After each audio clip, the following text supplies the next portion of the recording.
My wife threw me out of our home without letting me explain a single word. No questions, no conversation, no chance to defend myself. One accusation, one decision. And just like that, 7 years of marriage was reduced to a suitcase by the door and silence behind me. I didn't raise my voice. I didn't argue. I didn't beg. I simply realized, in that moment, that the woman I trusted more than anyone else had already chosen a version of me she was willing to believe, and nothing I said was going to change that. For most of our marriage, I believe trust was the one thing we never had to negotiate. Money came and went. Jobs changed. Stress appeared and disappeared. But trust? Trust was supposed to be automatic. Solid. Earned through years of showing up and doing the right thing. At least, that's what I thought. Emily and I had been married for 7 years. No kids yet. Not because we didn't want them, but because life always gave us reasons to wait. Promotions, relocations, timing that never felt perfect. From the outside, we were steady, predictable, the kind of couple people described as doing fine. I worked in logistics for a manufacturing company. Not glamorous, but stable. Emily worked in communications for a nonprofit. She was passionate, driven, and deeply loyal to the people she cared about. That loyalty was something I admired. I didn't understand then that it would eventually be turned against me. Her closest friend was Rachel. They'd been inseparable long before I entered the picture. College roommates. Shared history. Shared scars. Rachel was always around. Dinners, holidays, weekends. She knew our routines, our habits, the rhythm of our home. I never questioned it. Rachel had recently separated from her husband. Not divorced yet, but close. She talked about feeling unwanted. About being invisible in her marriage. Emily listened. Defended her. Took her side in every story. I stayed out of it. I believed some things weren't mine to comment on. The day everything collapsed started like any other weekday.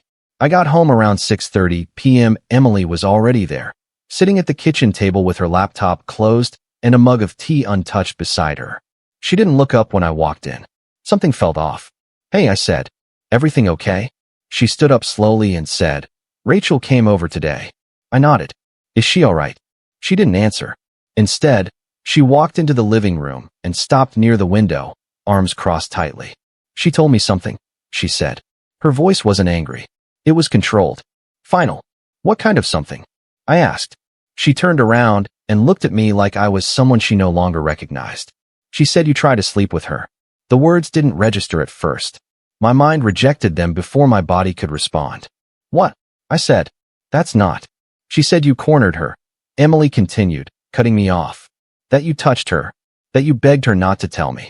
I felt a cold numbness spread through my chest. "That never happened," I said immediately. "Emily, that's a lie." Her jaw tightened. She was crying when she told me. Shaking. "Then let me talk to her," I said. "Put us in the same room. This is a misunderstanding." "No," she replied instantly. The speed of that answer scared me. "I'm not putting her through that." "So you won't even let me explain?" I asked. "I don't need explanations," she said. "I need you gone." The sentence landed heavier than the accusation itself. "Gone," I repeated. "I don't feel safe with you here anymore," she said. "Pack a bag. Leave tonight." I waited for the question that never came. For the hesitation. For the moment where 7 years mattered. It didn't happen. "Emily," I said calmly, "you know me." She shook her head. "I know what men are capable of." That was the moment I understood everything. Not because she believed the lie, but because she didn't need proof to discard me. I packed quietly. One bag. Clothes. Laptop. Essentials. No yelling. No slammed doors. She watched from the hallway, arms folded, already distant. "I didn't do this," I said one last time. She didn't respond. I walked out of the apartment and didn't look back. Sitting alone in a hotel room that night, I didn't feel rage. I felt clarity. When someone throws you out without letting you speak, they're not confused. They've already decided who you are. And I knew then, without fully understanding why, that I was never going to beg someone to believe in my character. The first night away from home is supposed to hurt. That's what everyone says. That it hits you all at once. That you lie awake replaying conversations, wishing you'd said something differently, wondering how everything fell apart so fast. That isn't what happened. I slept. Not deeply, not peacefully, but enough to wake up the next morning without panic in my chest. Without the urge to reach for my phone and explain myself to someone who had already decided who I was. That alone told me something important. When you're falsely accused and immediately cast out, the pain doesn't come from loneliness. It comes from realizing how replaceable your truth was. I woke up early, showered, and sat on the edge of the bed staring at my phone. There were no messages, no missed calls, no hesitation on her end. The silence wasn't accidental. It was intentional. By mid-morning, I went back to the apartment. Not to argue, not to plead, just to collect the rest of my things. Emily wasn't there. She'd gone to work. Or maybe she'd gone to Rachel's. I didn't care. The apartment felt different now, smaller, colder, unfamiliar. Like a place I'd once lived in, not a home I belonged to. I moved through the rooms calmly. Clothes, books, documents, the watch my father gave me, the framed photo from our first anniversary, mine, not ours. I left everything that wasn't clearly mine. I didn't want anything that came with shared meaning. On the kitchen counter, there was a note. We'll talk later. Please don't make this harder than it needs to be. I didn't respond. I loaded my car and left. That afternoon, I checked into a short-term rental on the other side of town. Clean, quiet, temporary. Exactly what I needed. I unpacked only what was necessary and left the rest in the trunk. That night, my phone finally buzzed. Emily, we need to discuss next steps. No apology. No question. Just logistics. I stared at the message for a long moment, then typed back. Me, have your lawyer contact mine. 3 dots appeared. Disappeared. Appeared again. Then nothing. The divorce papers arrived 3 days later. Not a draft. Not a discussion. Finalized documents. Prepared and ready for signature. She hadn't hesitated. I read them slowly. Every page. Every clause. No accusations written down, just irreconcilable differences. Clean. Efficient. Emotionally sterile. It struck me then how quickly someone can rewrite the narrative when they don't want the truth involved. I signed. Not because I agreed with what had happened, but because I refused to remain in a marriage where my character could be erased without a conversation. I mailed the papers back the same afternoon. That was when the call started. Not from Emily, but from everyone else. Her sister, her mother, a mutual friend asking if I was okay. I didn't explain. I didn't defend myself. I simply said, I was accused of something I didn't do, and I wasn't given a chance to speak. The silence on the other end of those calls told me everything. People don't know what to do with quiet certainty. They expect anger, drama, desperation. I gave them none. A week later, Emily showed up unannounced at the rental. I didn't open the door. She knocked. Once. Twice. Then harder. I just want to talk, she said through the door. I leaned against the wall on the other side and closed my eyes. This isn't about talking anymore, I said calmly. You made your decision. That's not fair, she replied, her voice breaking. You didn't even try to fix this. I almost laughed. I didn't even try? You didn't let me speak, I said. There was nothing to fix. Silence. Then her voice, softer. Rachel, she might have exaggerated. That was the first crack. The first hint that certainty had been replaced by doubt. I don't care, I said. And I meant it. Because here's the truth no one talks about. Even if the accusation turns out to be false, the damage is already done. Trust isn't broken when someone lies. It's broken when someone believes the lie without question. Emily stood there for a long time before leaving. I didn't watch her go. That night, sitting alone in that quiet room, something settled in me. Not relief. Not closure. Something steadier. Self-respect. And if you're still here, if you're following this story, I want to ask you something quietly, without pressure.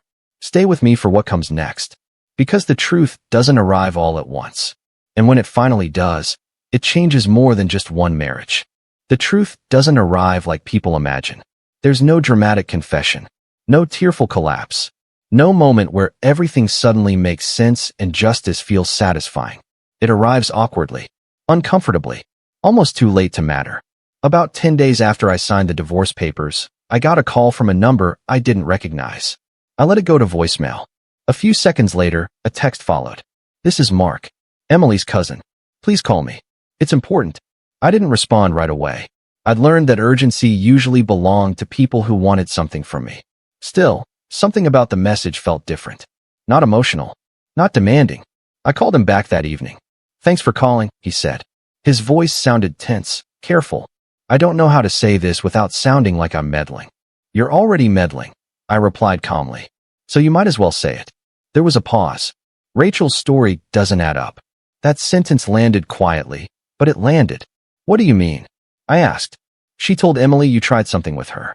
But she told her husband something completely different. And she told my wife a third version. The timelines don't match. I leaned back in my chair, staring at the ceiling. And now? I asked. Now she's panicking, Mark said. Because people are comparing notes. I thanked him and hung up. I didn't feel relief. I didn't feel vindicated. I felt confirmation. Later that night, Emily called. I didn't answer. She left a voicemail. Her voice was different this time. Not firm. Not decisive. Unsteady. We need to talk, she said. Please. I made a mistake. I deleted the voicemail. The next morning, I received an email from her. Not accusatory.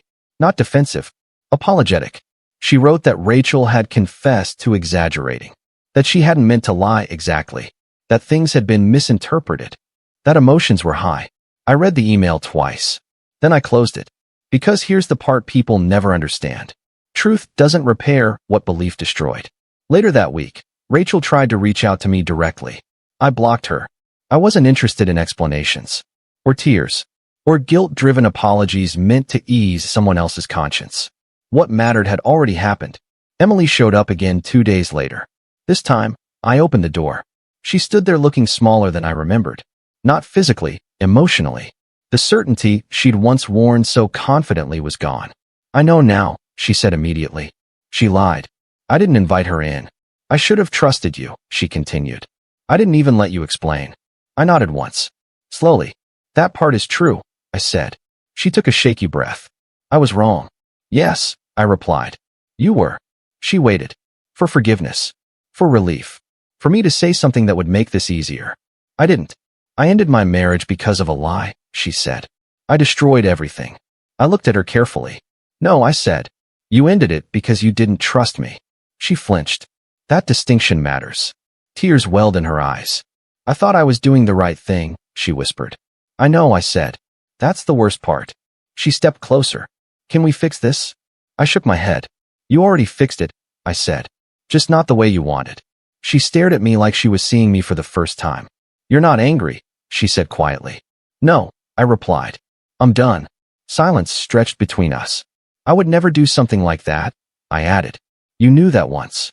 And then you decided you didn't. She covered her mouth with her hand. I panicked, she said. Rachel was crying. I didn't think. I know, I interrupted gently. You believed the person who was loudest, not the person who had proven himself for years. That was when she broke down. Not dramatically, not loudly. Just the quiet collapse of someone realizing they'd crossed a line they couldn't uncross. I ruined us, she said. I didn't disagree. I'm sorry, she whispered. I nodded once more. I believe you, I said. Her eyes widened. Hope flickered. But believing you now doesn't change what happened then, I continued. And I won't live in a relationship where my character is disposable. She stood there for a long time. Then she left. That night, I sat alone in my rental apartment and thought about how strange it was. The lie had been exposed. The truth had surfaced. And yet nothing had been restored. Because restoration requires trust. And trust requires choice. Emily had made hers. And I had made mine. Once the truth came out, everything around Emily changed. Not overnight. Not dramatically. But subtly. Like a room losing warmth when a heater clicks off and no one notices until it's already cold. Rachel stopped answering calls. Mutual friends grew quiet. Conversations that once flowed easily became awkward, carefully worded. The certainty Emily had relied on evaporated, replaced by questions no one wanted to answer directly. And for the first time since she threw me out, Emily had to sit alone with the consequences of acting without listening. She tried again the following week. This time, she didn't show up unannounced. She asked, politely, if we could meet somewhere neutral. Coffee. Public. No pressure. I agreed. Not because I wanted reconciliation, but because I wanted to end the story cleanly. We met on a Wednesday afternoon at a small cafe near the river. Quiet place. Neutral ground. I arrived early and chose a table near the window. When she walked in, I noticed how carefully she was holding herself together. Composed on the outside. Fractured underneath. She sat across from me and folded her hands like she was bracing for impact. I've replayed that night 1,000 times, she said. Every word. Every look. I didn't respond. I should have asked you one question, she continued. Just one. And I didn't. No, I said calmly. You didn't. She swallowed. I was wrong. I know. The waiter came and went. Cups were placed. Time passed. I ended things with Rachel, she said. Completely. I nodded once. That was your choice, I replied. Just like everything else. Her eyes searched my face for something. Anger, resentment, softness. She found none. I didn't protect you, she said quietly. I didn't even give you a chance. That's true, I replied. And that's why this conversation ends here. She leaned forward. Please don't say that. Emily, I said, steady and clear. This marriage ended the moment you decided my explanation didn't matter. She shook her head. That's not fair. People make mistakes. Yes, I said. But not all mistakes are reversible. She stared down at her coffee. I trusted the wrong person. No, I corrected gently. You distrusted the right one. That distinction landed hard. I loved you, she said. I still do. I didn't argue with that. But love without trust is just nostalgia. You may love me, I said. But you didn't respect me when it mattered. Tears welled in her eyes again. But this time, she didn't wipe them away. She let them fall. I panicked, she said. I was afraid of being wrong. And so you chose certainty over truth, I replied. You didn't need proof. You needed control. She flinched. That's not who I want to be, she said. I believe you, I answered.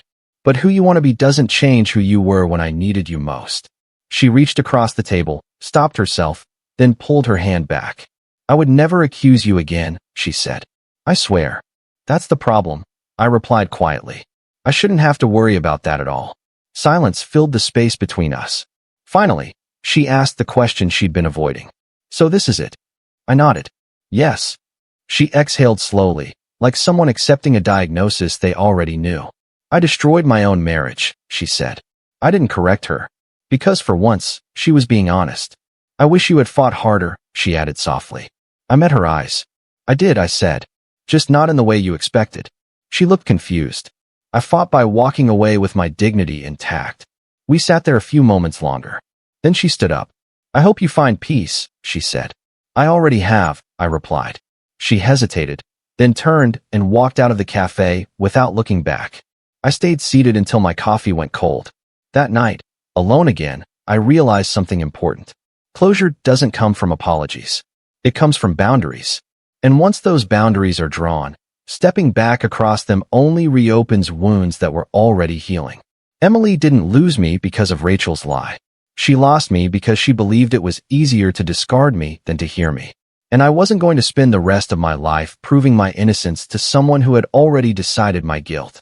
Life didn't explode after that conversation. There was no dramatic shift. No sudden happiness. No cinematic relief. It just continued. That was the strangest part. After years of building routines around someone else, I expected the absence to feel louder. Instead, it felt quiet in a way that was almost respectful. Mornings came without tension. Evenings passed without anticipation or disappointment. I woke up, went to work, cooked simple meals, and slept without replaying conversations that no longer mattered. The divorce process moved forward exactly the way paperwork always does, slow, impersonal, indifferent to emotion. Emails from lawyers, forms to review, deadlines to acknowledge. We didn't speak directly again. Everything went through attorneys. Clean, efficient, final. I moved out of the short-term rental and into a small one-bedroom apartment closer to my office. Nothing special. Neutral walls, decent light, quiet neighbors. The kind of place that didn't ask you to be anything other than present. I furnished it slowly, intentionally. A couch I actually liked. A desk positioned where the morning light hit just right. No compromises. No discussions. No explanations. For the first time in a long time, the space reflected only me. Work noticed the difference. My focus sharpened. Tasks that used to feel draining became straightforward. My manager commented on it during a quarterly check-in. You seem lighter, he said. More decisive. I nodded. I stopped carrying things that weren't mine. He didn't ask what I meant. He didn't need to. Meanwhile, Emily struggled in ways she never had before. I didn't hear it from her. I heard it from the spaces around her. From mutual acquaintances who stopped bringing her up mid-sentence. From the careful tone people used when they mentioned her name. from the absence of confidence in the stories that filtered back to me unintentionally. Rachel had quietly disappeared from her life entirely. Not out of loyalty, out of shame. Once the lie collapsed, there was nowhere for that friendship to stand without confronting what it had destroyed. Emily tried to rebuild quickly. Therapy, self-reflection, long walks, journal entries she shared with people who hadn't asked to see them. She wanted to show growth, wanted to prove she had learned something. But growth doesn't rewind time.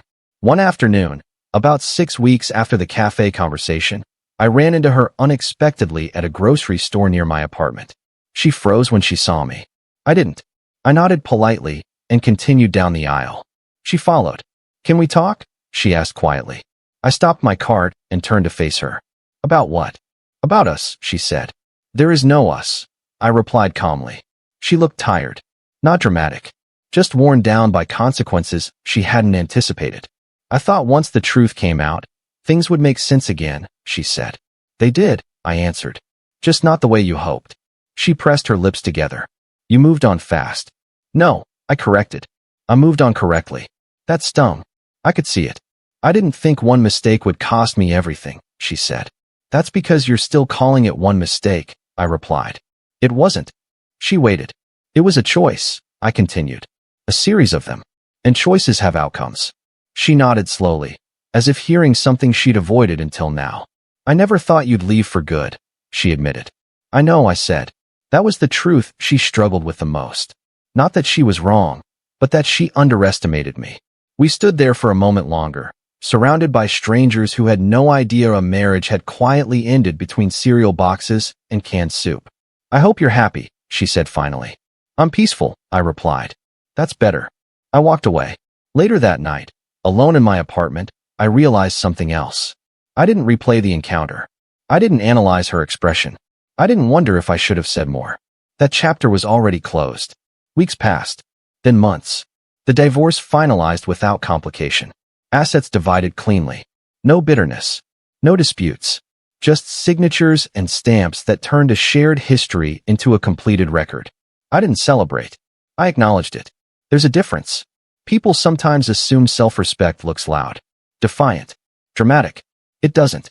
It looks like consistency, boundaries, walking away once, and never needing to explain again. Emily learned something through all of this. I'm sure of it. But learning doesn't guarantee forgiveness. And understanding doesn't entitle anyone to return. Some lessons are meant to be carried forward alone. And some people are meant to be left behind, not out of anger, but out of necessity. By the time she truly understood what she'd lost, I was already living a life where it no longer fit. The strange thing about endings is that they rarely feel like endings when they happen. There's no dramatic line drawn across the day. No music cue. No clear moment where you stand up and say, "This is it." Most of the time, life simply keeps moving forward, and one day you realize something hasn't followed you. That's how it was with Emily. Weeks passed without her crossing my mind.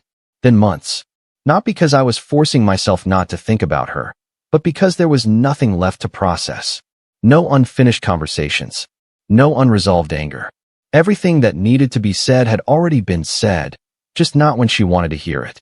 My life settled into something steady. I kept my routine simple. Work during the week. Long walks in the evenings. Cooking meals that didn't need to impress anyone. Sleeping without tension in my chest. Waking up without checking my phone first thing in the morning. Peace turned out to be quieter than happiness, but far more reliable. People around me noticed. Not in obvious ways. Just small comments. "You seem grounded. You look rested. You're different lately," in a good way. They didn't know why. They didn't need to. About 3 months after the divorce finalized, I heard through someone else that Emily had moved apartments. Smaller place. Different neighborhood. New routine. She was rebuilding too, in her own way. I didn't feel satisfaction hearing that. I felt distance. And distance, I learned, is the real marker of closure. One evening, after work, I sat on my balcony watching the city lights come on one by one. Cars moving below. Lives intersecting briefly, and then continuing on separate paths. I thought about how easily everything could have gone differently. If she had asked one question. If she had paused for one moment. If she had trusted what she already knew instead of what she was told. But then I stopped myself.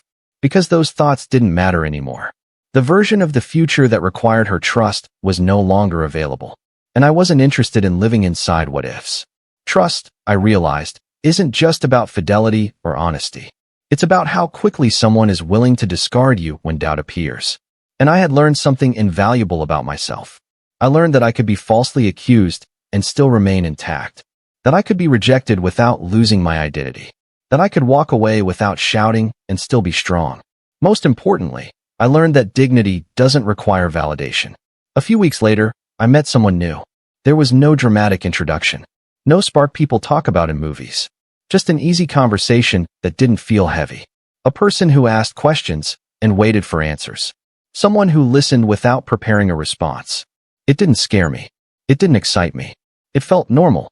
And after everything, that felt extraordinary. I didn't rush it. Didn't project meaning onto it. I simply allowed it to exist. And that was enough. One night, she asked me casually, "What happened in your last marriage?" I told her the truth. Simply, without bitterness. She listened, then said, "I can't imagine not hearing my partner out." Neither could I. That was when I knew I'd healed more than I realized. Because I wasn't defending myself anymore. I wasn't proving anything.